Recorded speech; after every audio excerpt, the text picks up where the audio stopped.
পুলিশের হাতে উদ্ধার হওয়া 96 কেজি মাদক প্রায় 15 লাখ টাকায় বিক্রি করে অর্থ হাতিয়ে নেওয়ার অভিযোগ উঠেছে নরসিংদী গোয়েন্দা পুলিশের ওসি মোহাম্মদ কামরুজ্জামান ও কোর্ট পুলিশের ওসি খন্দকার জাকির হোসেনের বিরুদ্ধে। চলতি বছরের 4 ফেব্রুয়ারি নরসিংদীর শিবপুর উপজেলার আটাশিয়া এলাকায় লটকন বাগান থেকে পরিত্যক্ত অবস্থায় 96 কেজি গাঁজা উদ্ধার করে সে সময়কার ডিবি পুলিশের উপপরিদর্শক আব্দুল গাফফার। গাঁজা জব্দের বিষয়টি ওসি কামরুজ্জামানকে অবহিত করে নরসিংদী ডিবি কার্যালয়ে নিয়ে আসেন। জব্দ তালিকায় 96 কেজি গাঁজার বাজার মূল্য দেখিয়েছেন 19,20,000 টাকা।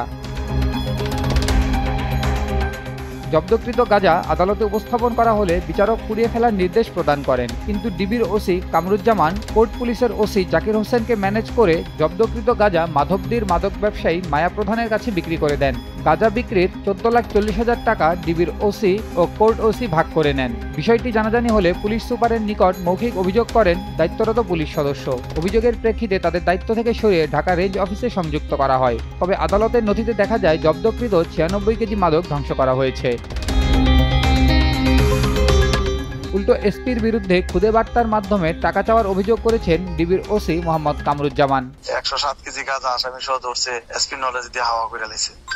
উনি যে 50 লাখ টাকা দেয় 3 বছর আগে এসপি গিরি করার লিগা মানুষের কাছে ডাকাতি স্টাইলে আমাদের দিয়ে ডাকাতি করায়, এইটা প্রমাণ কি করবো? 4-5 দিন আগে আমার একটা ব্যাংকের অ্যাকাউন্ট দিছে, অ্যাকাউন্ট নম্বর দিয়া বলে যে ইয়াতে এখানে 2 লাখ টাকা পাঠান। আমি সরি স্যার, আমার কাছে কোনো টাকা পয়সা নাই, আমি এই মুহূর্তে পাঠাতে পারতাম না। যে মাল দিছে মালের ব্যাপারে আমি চোখও দেই নাই, কাপড় নিয়ে গেছে আমি কিছুই জানি না। একটা জিনিস জানি না, আর কোনো কথা বললাম না। আমি বলছি যে এটা কোর্টের বিষয়, যেহেতু একটা ডকুমেন্টারি বিষয়, কোর্টের বিষয়। আমি কোর্টে আমার কাছে, আমি ওসি হিসাবে আর কি, আমার কাছে সব আয়ুরা ধ্বংস করার জন্য প্রেয়ার দেয়, যেটা এজ ইউজুয়াল সবসময় করে, এটা নিয়মের ভিতরে আছে। এটা একটা প্রেয়ার দেয়, যেহেতু আমাদের রাখার কোনো জায়গা নেই, সংকুলন নাই, যে এটা ধ্বংস করার জন্য নমুনা এবং পরীক্ষার জন্য কিছু রাইখা এগুলো পাঠায়, আমি ফরওয়ার্ড করে দেই। ওনারা এগুলো কোর্টে নিয়ে যায়, নইয়া গেলে কোর্টে কি করে না করে সেটা এই ব্যাপারে আমার বিন্দু পরিমাণ আমার কোনো জানা নেই। আর কোর্ট পুলিশের ওসি জানান এ বিষয়ে তিনি কিছুই জানেন না, শুধু দায়িত্ব পালনে গিয়ে বলির পাঠা হয়েছেন। ওই সময় আপনি চার্জে ছিলেন?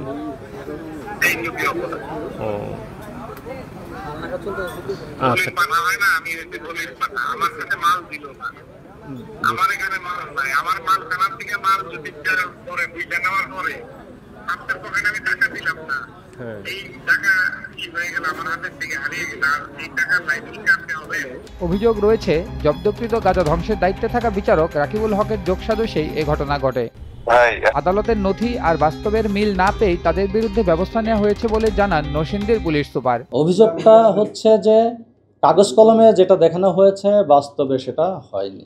আমাদের কিন্তু ওই পোর্শনে বিষয়টা উত্থাপিত হয়েছে এবং সেই পয়েন্টেই কিন্তু আমরা কাজ করছি। এটা হচ্ছে কোর্টের পার্টে চলে গেছিল, এটা কিন্তু পুলিশের পার্টে ছিল না।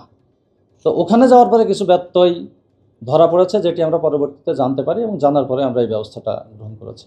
এ ঘটনায় অতিরিক্ত পুলিশ সুপার মোহাম্মদ কলিমুল্লাহকে প্রধান করে 1 সদস্য বিশিষ্ট তদন্ত কমিটি গঠন করা হয়। কমিটির 3 দিনের মধ্যে তদন্ত রিপোর্ট দেওয়ার কথা থাকলেও পরবর্তীতে সময় বৃদ্ধি করা হয়েছে বলে জানা যায়। জুবায়ের আহমদ, নিউজ ডেস্ক, দেশ টিভি।